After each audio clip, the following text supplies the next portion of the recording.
Hello, hi guys! Magandang hapon sa inyo lahat. This is Shin from Asagari Channel, a faith healer, also matarder. So ngayong hapon na tatagan natin ang sabihin sa inyo natin mga gabay. This is special gabay for the month of January 8 hanggang January 15 for the sign of Aries. So Aries, welcome to my channel. Ano kayang messages, advices, sa spirit guides ang ating masasagap for today's video? Ano kayang energy or kaganapan sa buhay mo ang ating mga hagilap? So guys, this reading is a general reading namang hindi lahat makaka-resonate. Kung lamang pa makaka-relate sa inyo, and comment down below kung kaninong energy ang ating nasagap. And of course, don't forget to like and subscribe my channel and hit notification bell for more videos update. And of course, maraming salamat po sa mga walang sawang pagsuporta sa aking channel, lalo na hindi nag-skip ng ads. Naway pagpalain po kayo ng Diyos at may kapal, siksik liglig nag-uumapa ang biyayang manubalik sa inyo. And of course, umpisa na natin ang laban for the sign of Aries. Angel Spirit Messages, give me an information. Ano kaya ang gusto sabihin sa inyo ng ating mga gabay for today's video? So, there's a King of Wands. So, there's a stability and control. No? Kumbaga, there's an information dito na parang kailangan kalmado ka lang. No? Kontrolin mo yung emotions mo. Huwag ka masyadong, huwag ka masyadong agresibo. Kumbaga, huwag ka rin masyadong paladesisyon.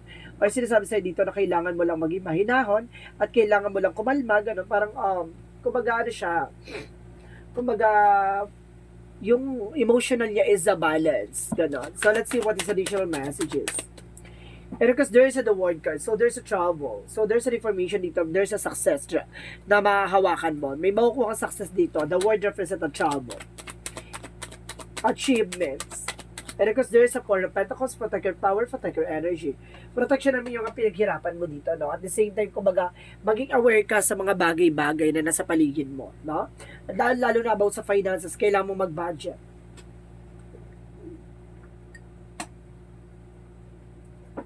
So, let's see what is additional messages for Angel Spirit Guides. And of course, there's an Ace of Cups. So, there's a new offer or new love life, no? May bagong kilig dito. May bagong kumbaga pag-ibig na papasok sa'yo dito, no? So, let's see what is additional messages for Angel Spirit Guides. And because there's the Sun card, so there's a pure positivity, no? Ibig sabihin magkakaroon ka ng pure positive outcome dito sa situation.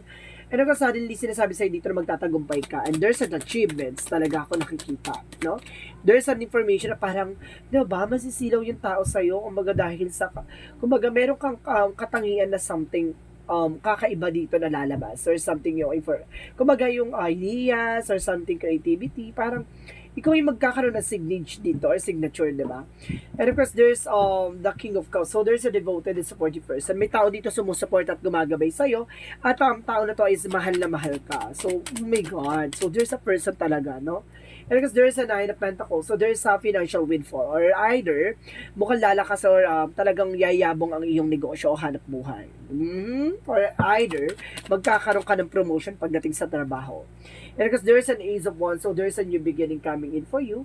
And of course, sinasabi ng word, and it is, word represent a success, and of course, the Ace of Wands is a new beginning. So, there's a spark ako nakikita na parang, diba, kumbaga makakamit mo at makukuha mo yung mga bagay-bagay na unti-unti na nag-grow at nagkakaroon ng expansion. So, let's see what is the Four of Pentacles. So, there's a Chariot card. So, there's a taking action. So, see, kung hindi ka magtitik ng action, walang mangyayari sa situation. It's either kailangan mo talaga magtipid at kailangan mo mag-ipon. Kasi nasa ganun kung mga plano mo sa buhay ay may kumbaga makulayan na, diba? Kasi may mga pangarap kayo na gusto mong matupad. Paano mo matutupad kung hindi ka magtitake ng action? Like, kung hindi mo sisimulan, diba? And of course, there's a Three of Swords in reverse. So, there's a recovery from the pain. So, ibig sabihin itong tao na to ay kumbaga itong tao magmamahal sa'yo ay as, kumbaga, galing din siya sa current situation, or something, kumbaga, there's a past relationship din siya na parang, diba, nanggaling din siya sa sakit or kirot or something, kumbaga, para sa kayo na situation, no, nanggaling kayo sa broken hearted. And of course, there's a Three of Pentacles, a Three of Swords na there's a recovery from the pain. Ito, kumbaga, magkakaroon ka ng, kumbaga, healing heart to each and every one. Okay? So, let's see what is the Sun card. The Sun card represent the Ace of Pentacles. So, see, I told you. Kumbaga, itong bagay na to ay mahahawakan mo at makukuha mo. At parang, kumbaga, magsisilbing kasilaw-silaw or something na, kumbaga, hindi nila akalain na magbo-boom ka, 'di ba? Or hindi nila akalain na yayabong ka or something na parang lalakas ang negosyo or something magkakaroon ka ng promotion, ganun. Kumbaga there's a material offer or there's a big money coming in for you or big opportunities na kumbaga wag mo i-miss. Don't be miss, no? Kumbaga sinasabi sa itong bagay na to ay kailangan mong makuha. So let's see what is the King of Cups.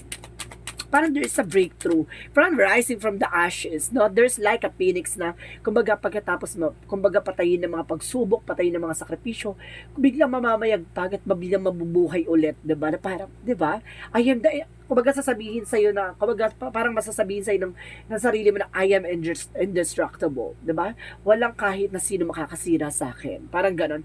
And the Emperor represent maturity. So this is the opportunity na parang binibuild ka, no? Na parang pinapalakas ka bilang isang tao or something na parang mature person ka na eh. Ang layo na. Or either there's a person na there's a mature sa'yo.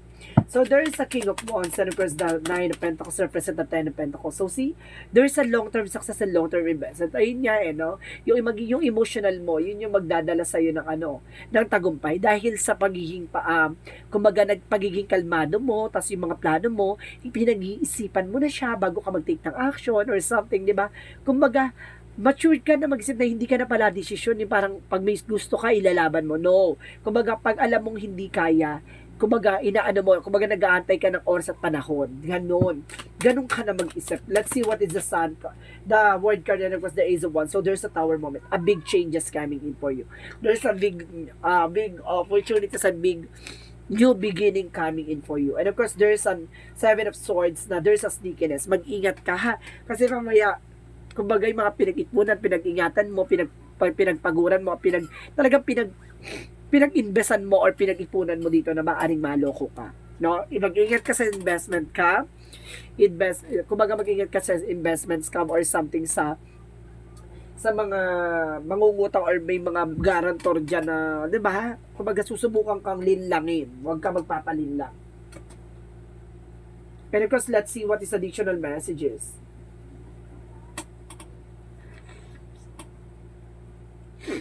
Let's see what is the Ace of Cups and the Three of Swords in reverse. There's a Queen of Swords. So there's a bigger picture. Ito na nga guys. Nakikita mo na yung sarili mo na parang ang laki ng improvement. Or malayo ka na sa dating ikaw, no? So let's see what is the Sun card and of course the Ace of Pentacles. So there's the Moon card. Wow. Okay, there's the Moon. And of course, there's the Sun card, represent the Ace of Pentacles, and of course, the Moon card. Sinasabi dito, guys, that there's some information na parang naliwanagan ka na, nakuha mo na yung katotohanan, diba, sa likod ng mga bagay-bagay, no? Kumbaga, nakuha mo yung tamang formula or something tamang pattern, no? So, let's see what is the King of Cups and the Emperor. And of course, there's a Five of Cups. So, there's an opportunity na wag kang, kumbaga, magkakaroon ng doubt and fear. No? Alisin mo yan. No? Wag mo sasayangin yung opportunity yan. So, let's see what is the outcome. Ang outcome for you is the Judgment. So, there's a wake-up call or inner calling na parang ginigising ka sa katotohanan na dito, you need to take an action for this, you need to think twice, or you need to think thrice, no? Pag-iisipan mo ng mabuti at pag-iisipan mo ng maayos, no? Let's see what is additional messages. And of course, there's a Five of Cups in reverse. So, no more doubt, no more there's a Four of Cups na, kumbaga na pag-isipan mo na, no? Na-analyze mo na maayos. And the Full card represent a new beginning, a leap of faith. Nagtitiwala ka na sa process and progress ngayon. So, let's see what is the additional messages for career. For career is the Page of Sword, information. No? Kailangan mo muna makakuha ng informasyon. And the Devil represent maraming temptation. Kumbaga mag-ingat ka guys kasi maraming chismis dyan na kumakalat dito na, di ba, nakaka-apekto sa'yo. And mag-ingat ka lang kasi may mga tao dyan na nagbibigay ka ng information, yung pala, di ba, chinichismis ka sa iba. Maging aware ka rin dito na, kumbaga there's a temptation na parang lalapit sa'yo, hiram or lalapit sa'yo, parang, kumbaga, there's a guarantor talaga ka na sense na mag-ingat ka. Kasi baka, di ba, kumbaga, ano lang to, patibong or something na para, di ba, mapunta ka na naman sa stress situation. So, let's see what is additional messages for love life. For love life is the Nine of Swords. And of course, there is a Page of Pentacles. So, there's a new fresh ideas and of course, success driven. So, pagdating sa love life, magtatagumpay ka. No? There is a manifestation. And of course, kumbaga there's an investment, no? Pag kumbaga mag-i-invest na kayo sa isa't isa, so unti-unti nyo nakikilala yung isa't isa, and of course, unti-unti nyo na nauunawaan, gano'n. Kumbaga nag-i-invest na kayo sa sarili nyo, and of course, sa relationship. So, what is additional messages for health? For health, get more information. So, there's a Two of Pentacles. So, there's a balance. So, kailangan mo maging balance pagdating sa health and the King of Swords, no? May mga bagay na kailangan putulin. May mga bagay na kailangan mo alisin. Lalo-lalo na kung hindi makakabuti sa sarili mo, no? Like foods, of course, alcohol, or something, kumbaga, alam mo yung mga bagay na hindi makakabuti sa katawan mo. Kumbaga, may iwasan mo na. So, let's see what is the Montology. Montology represent emotional running high. So, magiging emotional ka dito, no? Kumbaga, parang matutuwa ka. Parang there's a tears of joy ako na sa sense. And of course, there's a conclusion or within reach. Tama yung hinala mo, no? So, let's see what is additional messages for Angel Spirit Guides. And of course, there's a loneliness, no? Hindi ka nag-iisa dito. No, kumbaga may taong gumagabay or mayroong taong gumagabay or may angel spirit na gumagabay sa iyo. And of course, there's a courage. Kumbaga alisin mo daw yung fear mo. And of course, i-replace mo yan ng confidence and awareness, no? Kailangan maging malakas maging matapang. So, let's see what is additional messages. Hindi ko sinabi matapang na, diba? Yung matapang sa the way na parang susugurin yung gato, ganyan. Matapang ka sa mga desisyon or something, information sa sarili mo, no? Hindi ka na takot emotional, hindi ka na, kumbaga, nagkakaroon ka na ng confidence sa sarili mo. And of course, there's a support, no? Sinusuportan ka ng ating angel spirit, guys. Additional messages. And of course, there's strength. I told you, confidence. So, kailangan mo talaga ng confident and being a brave person, na? Kailangan mo yan. So, let's see what is chakra messages. For the chakra messages, Angel Spirit Guide, please give me information. And of course, there's some service. So, some of you public servant or something services ang trabaho. And of course, there's a grip. May mga bagay dito, opportunity na nangyayari sa buhay mo na may mga bagay na nawawala or may mga bagay na natatapos na kumbaga dati pasalamat mo kasi it's an opportunity to learn. And there's an impatient. Ito yung sinasabi ko, no? Panatiliin mo kalmado kasi nagkakaroon ka ng impatient dito. Ito yung, siguro attitude mo is impatient person. So, ayun yung kailangan mong habaan ng pasensya mo. So, let's see what is Archangel Michael. Waka masyado ka magmamadali sa buhay mo. Sa mga plano mo. And you're on the right path. Nasa tamang direction ka. No ba? Kumbaga, hindi ka naliligaw. And of course, spend more time outdoors. So, kailangan mong mag-unwind, no? Nang sa ganun, ma-refresh at ma-treat yung utak mo. Para makapag-isip ka ng mga bagong ideas. Or, and of course, there's a positive thought creates a positive result. So, para maging positibo ka sa lahat ng bagay, hindi ka na nag-iisip ng mega. So, let's see what is the Romance Angels. Pagdating sa Romance Angel is a past life relationship. So, there's a person dito na maaaring bumalik, no? And a heart-to-heart conversation at magkakaroon kayo ng connections and conversation to each and every one. No, talagang magkakaroon kayo ng usapang malala. Ganon. So, let's see what is additional messages. And there is a divinity by enlightenment. Magkakaroon ka ng kaliwanagan. And of course, sinasabi dito, there is a go for it. May mga bagay na kailangan mong ilaban. Para sa pangarap, para sa tagumpay. And there's a garden. So kumbaga kailangan mo magplano. Kailangan mag-invest, no? Para na sa ganun, may ani ka. May mga harvest ka at the end of the time. So let's see what is additional messages. Additional messages, Angel Spirit Guides. So, there's star ancestors. So, there's a hidden secret. So, mag-ingat ka, no? May mga sekreto sa paligid mo. Or something na kailangan mong itago, no? Na sekreto. Hindi ka dapat bulgaran. And of course, there's the void. So, there's a stop. So, tigilan mo na yung ganong attitudes mo. Yung mag-share ka ng thoughts and of course, information. Kasi madalas dyan, nachichismis ka. So, let's see what is additional messages. Angel Spirit, God, please give me information. And there's a storm warning. See? Merong babala dito na mag-ingat ka kasi merong unos or something na pagsubok na papasok sa'yo this week. So, ibig sabihin mag-ingat. And the indecision, may mga bagay na hindi ka, kumbaga nahihirapan ka mag-desisyon. May babala dito ha, mag-ingat. So, let's see what is Archangel or Raphael. Kasi mapupunta ka sa alanganing sitwasyon dito. Parang nasa-sense ko, guys, no? Yung mga chismis or something, parang bigla ka mapapabarangay or something, mag-ingat lang. O dahil sa mga utang-utang, no, napunta ka doon sa hindi magandang eksena, no, babala. So let's see what is the Jesus loving quotes. Heal the sick therein, and say unto them, the King of God coming to you. So see, kumbaga pagagalingin ka ni God sa anumang sugat or karamdaman na nararamdaman mo o sa sitwasyon na kumbaga nararanasan mo. So sinasabi sa dito, pinapakita mo na sa ni God yung mga dapat mong matutunan or something experiences na kumbaga babaunin mo sa mga susunod na henerasyon or sa susunod na panahon, 'di ba? So let's see what is there's a magical fairy messages ba? So let's see what is the magical fairy messages. May magical na ba? Let's see. Oh my God, wala kang magical. So let's see what is the magical fairy messages.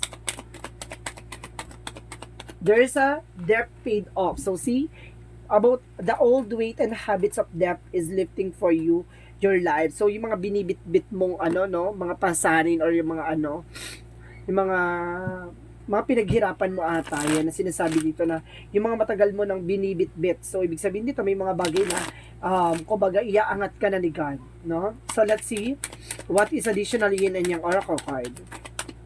So there's some of you may meron kang kinalaman sa Ace of Fire, Leo, Aries, Sagittarius, no? And of course, there's a revert. So yun nga, 'di ba? Kung magkakaroon ka ng renewal dito. And of course, there's a feminine. So there's a fertility or something. Baka may pagbubuntis dito, guys. Baka may magbubuntis. Mag-ingat. Or baka suddenly baka inaantay nyo na yung pagkakataon na yan. So there's an angel's answer. Give me an answer for your question. Guys, bibilang ko ng 3. Mag-isip ka ng question na gusto mo. Andito na ang kasagutan sa iyong katanungan. Okay. 1, 2, 3. Angel's answer. Give me answer for the question. There's a no. May no dito and there's a big changes. May mga bagay na hindi mo dapat ginagawa kasi may malaking magbabago sa buhay mo magaganap. Masaya to and helpful people na marami kang matutulungan dito. So let's see what is angel's number.